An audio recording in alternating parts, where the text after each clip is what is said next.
8 horas e 21 minutos em Moçambique. Hoje é sexta-feira, estamos no terceiro bloco do Manhã Noticiosa. Você já sabe que neste dia da semana o terceiro bloco é dedicado ao pulsar político com Biton Vias.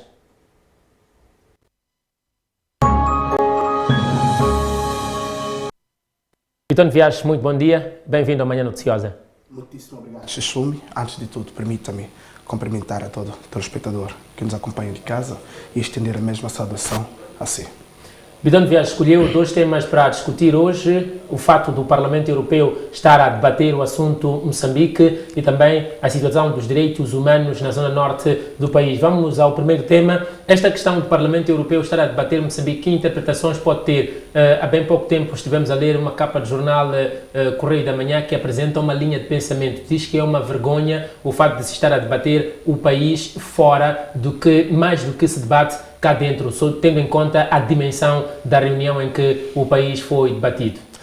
Não tenho sombra de dúvida que trata-se de uma situação extremamente vergonhosa, tomando em consideração que o que acontece em Moçambique, em primeira instância, devia ser debatido pelos moçambicanos. E se realmente os moçambicanos não conseguem debater a nossa realidade, não que não exista uma vontade para o efeito, porém, porque existe um conjunto de restrições. Assistimos nós que há jornalistas que são vedados a trazer informações referente à realidade que decora naquele ponto do país. E é muito triste ainda quando, no lugar de órgãos regionais, órgãos continentais, me refiro essencialmente a uma obrigação que deveria ser da União Africana, porque Moçambique faz parte do Bloco Africano, uma responsabilidade que devia ser da SADC, porque Moçambique faz parte deste bloco.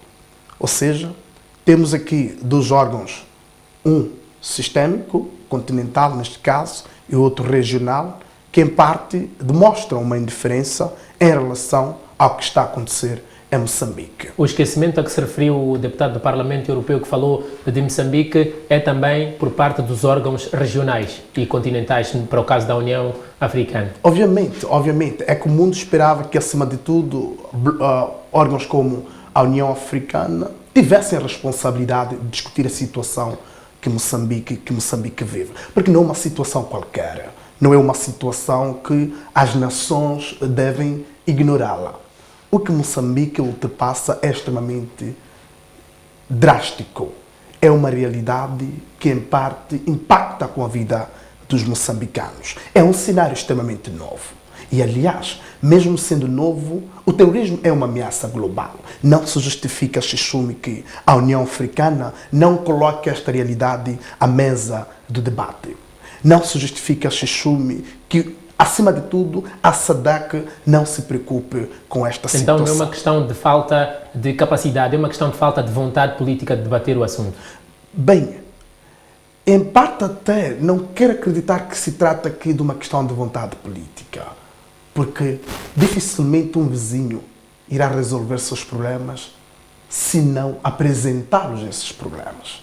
Estamos a dizer que acha que a primeira responsabilidade para que o terrorismo possa constituir a agenda de discussão em sede da União Africana, em sede da SADC, Moçambique tem que se abrir para o mundo. Ou seja, não podemos aqui ainda procurar maquiar a nossa realidade. Está mais que claro que estamos extremamente mal como país. Ou seja, para que a União Africana e a SADC possam discutir a realidade que se vive em Moçambique, Moçambique tem que se abrir esses dois órgãos. Porque ainda vivemos aquele cenário de que ainda temos capacidade para poder colmatar o terrorismo.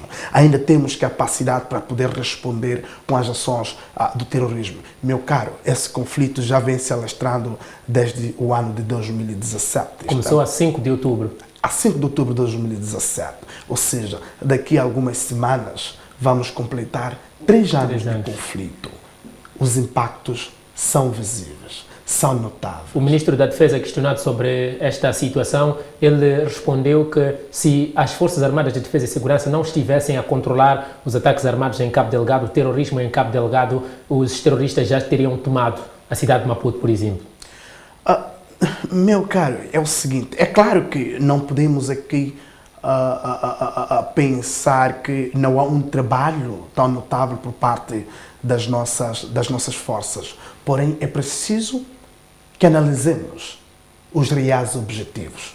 Não é tão fácil. Eu quero acreditar que não constitui até a este momento uma agenda do terrorismo se alastrar até a zona sul do país. Ou seja, obviamente que quando esses interesses figurarem a agenda do terrorismo que se assiste na província de Cabo Delgado, não tenho sombra de dúvida, meu caro, que eles poderiam tomar Maputo. Mas há uma coisa que aqui temos que analisar. Ok, se as Forças Armadas não estivessem a fazer alguma coisa, este grupo poderia avançar até. Se vamos analisar mesmo na região de Cabo Delgado, praticamente que os terroristas controlaram a maioria dos distritos onde ocorrem essas práticas. Nós temos assistido inúmeras baixas por parte das nossas forças. Obviamente que em algum momento eles conseguem conter, digamos, as incursões deste grupo. Mas pelo nível dos impactos, meu caro, não há sombra de dúvida de que estamos a perder espaço para este grupo. Olhemos para o nível dos deslocados. O nível, em termos de densidade dos deslocados, é um número extremamente assustador. Analisamos a questão humanitária. Até o próprio Estado não consegue prover assistência humanitária. Porque parece que estamos a considerar a resposta sob o ponto de vista de armamento e de criação de baixas do outro lado da força. E este é um dos grandes erros que nós assistimos. Ou seja, pensamos que o controle das ações terroristas cinge-se numa dimensão tática, o que não é verdade. A partir do momento que não temos esta capacidade, primeiro, de prover assistência a todos que sofrem o impacto do conflito a nível da província de Cabo Delgado, meu caro, aí temos uma outra derrota, a derrota humanitária. Ao mais que nós consigamos uma vitória em termos táticos, operacionais, que é também um dado questionável, tomando em consideração as baixas que semanalmente, aliás, diariamente, são anunciadas. Os pontos estratégicos que eram do domínio do Estado moçambicano, que à altura como esta se encontra sob o domínio dos terroristas. Então aqui há uma dissonância, uma incongruência em relação àquele que tem sido o posicionamento do Ministério do Interior e também do Ministério da Defesa. O que faz-nos pensar, Xixume, que sim, há uma necessidade do país se abrir ao mundo. Vamos esquecer de que não ainda temos capacidade digamos, ainda temos esta capacidade da defesa da nossa soberania, da integridade territorial. Meu caro Xixume, há uma necessidade de intervenção militar em Moçambique. A situação não está não. Claro que isso tem outras implicações, porque alguns analistas de estudo de segurança dizem que não. Intervenção militar implica termos que ceder eventualmente algumas trocas, porque geralmente esses níveis de cooperação tem um bolo em troca. Meu caro, se for pelo gás, mas se é para defender a vida dos moçambicanos, se é para defender o futuro dos moçambicanos, que entreguemos o gás. Bitone Viegas, aqui uma pequena análise a nível deste tema, naturalmente não podemos sair. Há aqui a situação do orçamento retificativo que foi aprovado, muito por força dos gastos que já houve na área da defesa, quando se tenta controlar este terrorismo em Cabo Delgado. O Estado moçambicano já teve várias promessas, o governo moçambicano, de ajudas, mas não tem estado a aderir, preferindo contratar mercenários. Não nos sujeitamos aqui num futuro muito próximo, voltar a retificar o nosso orçamento, tendo em conta a forma de combate que estamos a... Não tenha sombra de dúvida. E outra coisa, Xixume, sobretudo quando nós falamos de gastos militares, há que aqui pensarmos, esses gastos, se formos fazer uma análise profunda, foram para onde? Porque o que acontece é que os militares constituem a classe mais desprezível em termos salariais, meu caro. E continuam com o mesmo armamento? E questionamos para onde é que foi o dinheiro. São generais que ganham, mas são os mesmos que não estão no campo de combate. Usam jovens como carne fina ou carne para canhão. O que é que custa, Xixume, dotarem daqueles indivíduos bons salários? Porque aquele conflito, meu caro, retrai um sonho, retrai uma perspectiva. coloca em causa um futuro. Aquele jovem tem expectativa, meu caro. Digamos, uma expectativa que não transcenda uma dimensão de 4.000 meticais, 8.000 meticais. O que custa? Porque, meu caro, o conflito, para ser vencido, há um conjunto de fatores chumes que devem ser observados. E um dos fatores é a questão motivacional. É por isso que não tenha sombra de dúvida, meu caro, que, sobretudo, as nossas forças irão cometer um conjunto de atrocidade relacionado aos direitos humanos. Porque, em parte, sentem esta exclusão em termos de proteção estatal. Quando me refiro em termos de proteção estatal, me refiro a essa dimensão de assistência, não só social, como econômica, aos nossos militares. Victor Viegas, este debate de Moçambique, a situação de Cabo Delgado a nível da União Europeia, poderá pressionar estes órgãos regionais e o órgão continental, que é a União Africana, a tomar certas medidas para com Moçambique? Mesmo que não haja este convite, o fato é que, pelos acordos que foram assinados, a agressão de um é como se fosse a agressão de todos. Em parte, Xuxume pode vir a pressionar, mas o elemento crucial para que esta abertura por parte do Estado moçambicano ao ambiente externo cabe a nós. É Moçambique que decide. Meu caro, ao mais que, digamos, o pacto, porque se formos a ver a nível da SEDEC, nós temos 12 instrumentos que regem este grupo. Por um lado tens o RISD, que é uma questão, que são questões de natureza económica, mas tens o CIPO, que é na verdade um protocolo que rege questões políticas. E a política de segurança, sobretudo o pacto de defesa mútua, quando um Estado é agredido dentro da SADC, a responsabilidade dos demais Estados para interferência. Mas como é que ocorre este processo de interferência? Quando o Estado invadido ou o Estado em crise recorre ao órgão da SADC. Mas também não é um processo automático, conforme nós sabemos, porque aí já depende da disponibilidade das forças dentro... Tendo em conta esta falta de automaticidade no que toca à resposta, até quando acha que vamos resistir a estes pedidos, aliás, estas disponibilizações de apoios que aí tem? Há apoios que já foram manifestados na China, na Europa e na África do Sul, tanto na SADC. Até quando acha que poderemos resistir? No dia que realmente reconhecermos que as coisas estão mal. Aliás, as coisas estão mal, mas politicamente me parece que ainda estão bem.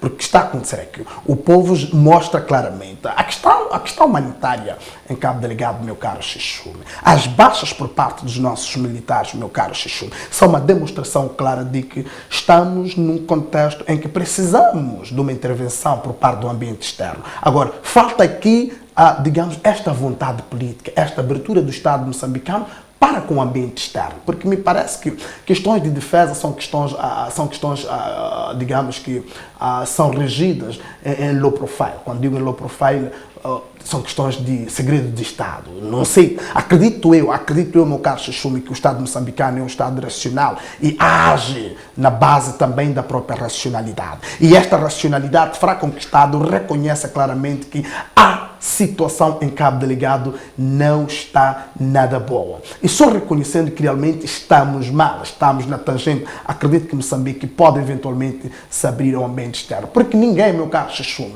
eu digo, o que acontece é que há uma ideia de que não haverá um spillover effect. Spillover effect o quê?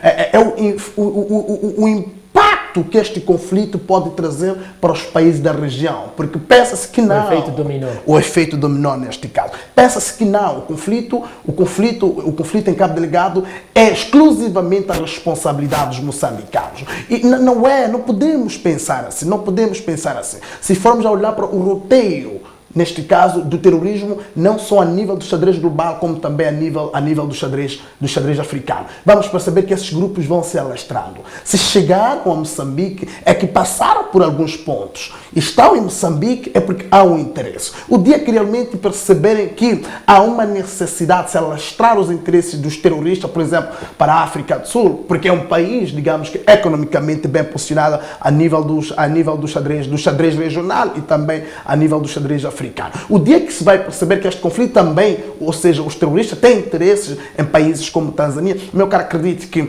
eles vão procurar uma nova rota para poder acomodar os seus interesses. Então aqui há uma necessidade, meu caro Chuchume, dos Estados, acima de tudo, da região, através da abertura política do Estado moçambicano, poder interferir na situação em Cabo Delgado. António Viegas, vamos passar para o segundo tema, que tem que ver com a situação dos direitos humanos em Cabo Delgado. Na semana passada, a Amnistia Internacional colocou em circulação um comunicado onde falava de diversas atrocidades que eram cometidas. O governo desmentiu. Depois apareceu um vídeo que mostrava homens que falam português com o uniforme das Forças Armadas de Defesa e Segurança que executam uma senhora que caminhava nua e indefesa. Segundo os cálculos que foram feitos depois por peritos da Amnistia Internacional, foram 36 tiros. Nós estamos aqui a assumir que trata-se de homens das Forças de Defesa e Segurança, mas olhando para estas ocorrências que foram se registrando, como é que analisa a situação dos direitos humanos naquela província? Chuchumi, em tempos de crise, uma das coisas que estará em voga é a violação dos direitos humanos. A questão que nós temos que colocar é quem perpetua essas ações. Aqui pode eventualmente pensar-se que não. As forças que terão praticado aquela ação tão macabra não tenham sido as Forças Armadas.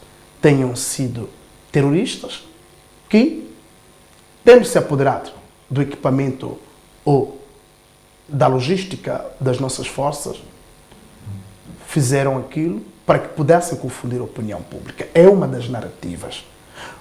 A segunda narrativa, se formos a tomar em consideração os elementos que são mais que suficientes, desde o sotaque de algumas pessoas que terão feito aquilo, podemos chegar à possibilidade de se tratarem de indivíduos. Não se anula nenhuma possibilidade. São duas hipóteses. Terroristas por um lado e por outro, indivíduos das Forças Armadas. Mas, isso não vou lhe mentir, a minha lógica de análise, a minha percepção, leva-me para uma dimensão contrária. Se formos aqui a fazer uma análise semiótica da situação, se formos a fazer uma análise em termos até vocal, vamos perceber que são nossos. Por quê? Mas há nossos que desertaram para passar para o lado dos insurgentes. Pois. O problema é que a maioria das variáveis leva-nos para o lado dos nossos. Mas só teremos a certeza se realmente fazer-se um trabalho mais aprofundado em relação ao que terá acontecido. Ainda bem que a Amnistia está ciente disso. Por que é que não se pede ao governo moçambicano para se fazer um trabalho mais aprofundado por parte da Amnistia Internacional? Por que é que a Amnistia Internacional não pode ter acesso àquele campo?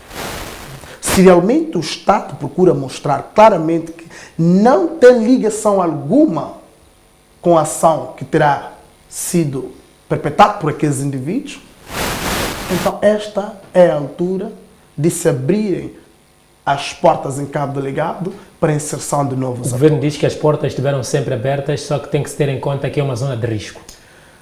É uma zona de risco. Obviamente que é uma responsabilidade aqui por parte do Estado. Não haverá desvio de esforço para garantir a segurança dos investigadores? Não acredito que seja uma questão de desvio de esforço.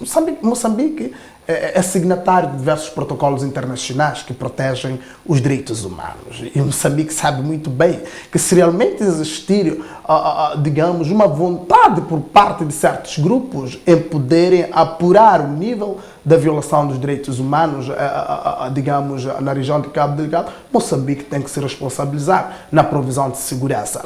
Aconteceu, por exemplo, na República Democrática de Congo. Tivemos a Amnistia Internacional por lá. É por isso que diariamente eram reportados níveis de violação dos direitos humanos por parte, digamos, das operações de paz francesas. Então, estamos a dizer que em Moçambique também há esta possibilidade de inserção desses atores de defesa dos direitos humanos para poderem apurar realmente quem está a violar os direitos humanos. Chitone Viegas, na semana passada, depois das acusações foram levantadas pela Amnistia Internacional, o porta-voz do Ministério da Defesa, das Forças Armadas de Defesa e Segurança, veio a público dizer que é estranho que a Amnistia Internacional reaja a supostos ataques a direitos humanos quando são vítimas insurgentes ou pessoas do género e não reaja ou não tenha reagido quando houve aquela chacina de 52 indivíduos que negaram-se juntar às forças dos insurgentes. Como é que olha para esta análise? O governo tem ou não razão na colocação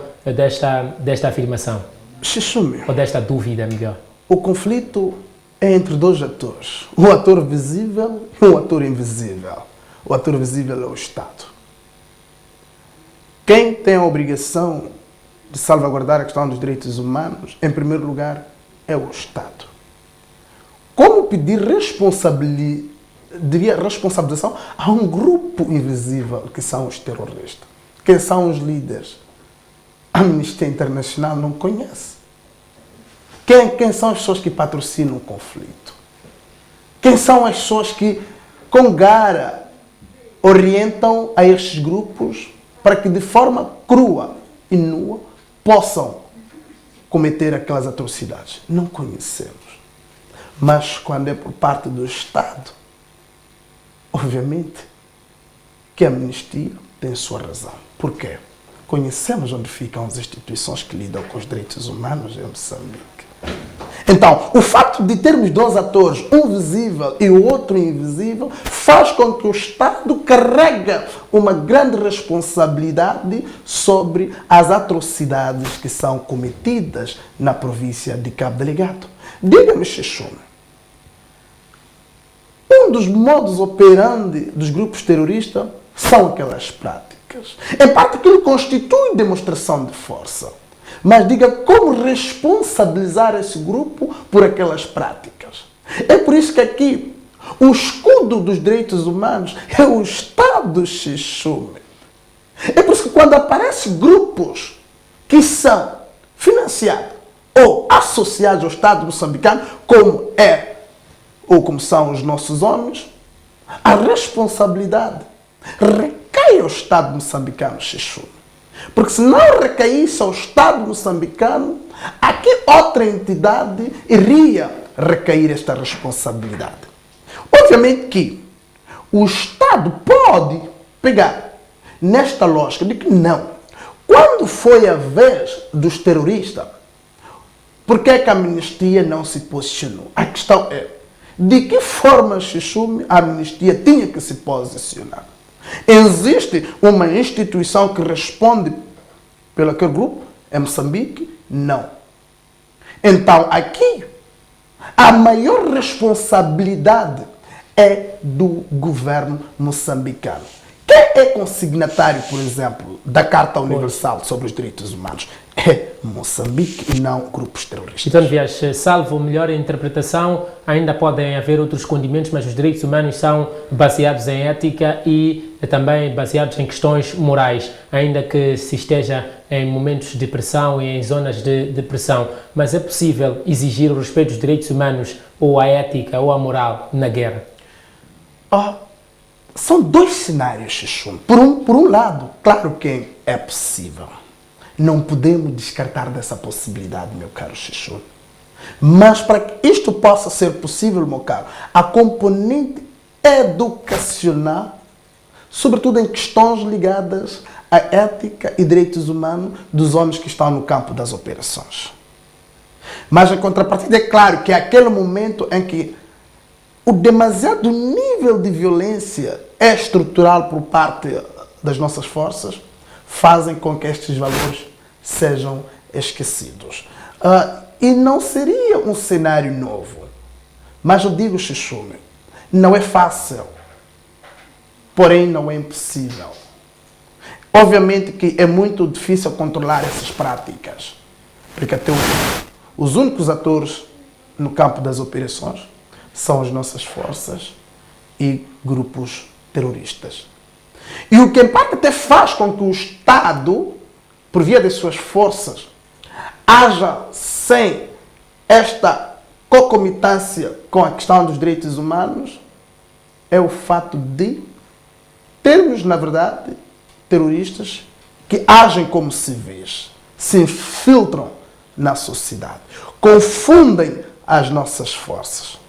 E é extremamente difícil em situações como essa, Chuchume, saber lidar com fenómenos desta natureza. Ditone Viegas, tendo em conta a situação que caracteriza a Cabo Delgado e os elementos que aqui muito bem citou, o Governo, depois dos apelos que foram feitos, disse que está disponível a fazer uma investigação para apurar a origem ou os mentores das possíveis violações aos direitos humanos, apesar de dizer, em algum momento, aqui algumas contrariedades. O Governo diz que não são homens das Forças Armadas, mas vai investigar para ver quem das Forças Armadas pode estar envolvido com esta situação. Mas a ser para investigar, Ditone Viegas, tendo em conta de novo o contexto que há e os elementos que aqui bem citou, de onde começar? Insisto na pergunta que já fiz. Não haverá desvio de esforço aqui na hora de investigar, porque isto também pede um determinado nível de segurança por parte dos peritos que estarão a fazer os estudos no teatro operacional.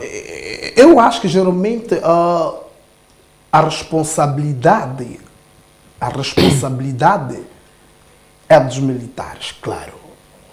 Eu acredito que dentro do Ministério, quero acreditar, Chuchume, que dentro do Ministério da Defesa, como também dentro do Ministério do Interior, existem peritos em matérias de direitos humanos.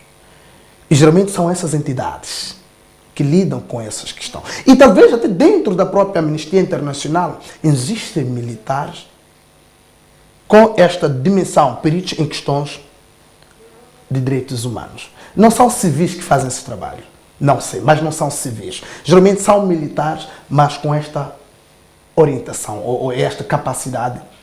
Então, sendo neste sentido, se porventura haver esta vontade por parte do Ministério da Defesa, que em parte duvido tanto, Chuchume, que isso possa vir a acontecer, porque até então o espaço, o palco não nos permite para o efeito, para civis acima de tudo. Mas acredito que se o Estado moçambicano tem este comprometimento com a questão dos direitos humanos, haverá, por parte do Estado moçambicano, esta abertura e esta vontade de poderem mostrar e provarem que não se trata de militares moçambicanos que terão participado daquela ação. Ditone Viegas, temos 1 minuto e 15 segundos. Faço-lhe uma última pergunta. Na sua última intervenção, o Ministro da Defesa disse que conhece, ou o Estado moçambicano conhece, as pessoas que têm estado a divulgar os vídeos e a entregar na arena internacional e que um dia vai expô-los. A pergunta é, tendo em conta a urgência do assunto, por que é que não os expõem para resolver isto de uma vez por todas? É uma posição estratégica por Veio parte... no calor da pressão? Porque é o seguinte, claramente que o Estado moçambicano deveria posicionar-se desta natureza. Por quê? Porque em parte deve mostrar que ainda tem este controle sobre, digamos, sobre o espaço moçambicano. Porque não se justifica. Se são moçambicanos, então que sejam expostos, porque é um crime. É um crime quando um moçambicano coloca em causa a soberania de um Estado, a integridade de um Estado, a imagem de um Estado. Que então o Ministério da Defesa expõe esses indivíduos para que a nossa soberania ainda continue tão intacta. Não vamos entrar em teorias, acredito eu que se existir esta capacidade por parte do Ministério que mostre aos moçambicanos este poderio. Ditone Viegas, muito obrigado por ter estado connosco para mais um Pulsar Político. Muitíssimo obrigado, Xixu. Ficou aqui Ditone Viegas e o Pulsar Político. Nós vamos com a promessa de voltar na segunda-feira com mais uma manhã noticiosa, repleto de notícias que marcam a atualidade nacional e internacional. A seguir está a Tatiana Sumburani com Juntos pela Manhã. É mais um vagão do comboio de programas da Mídia Mais TV. Até segunda-feira.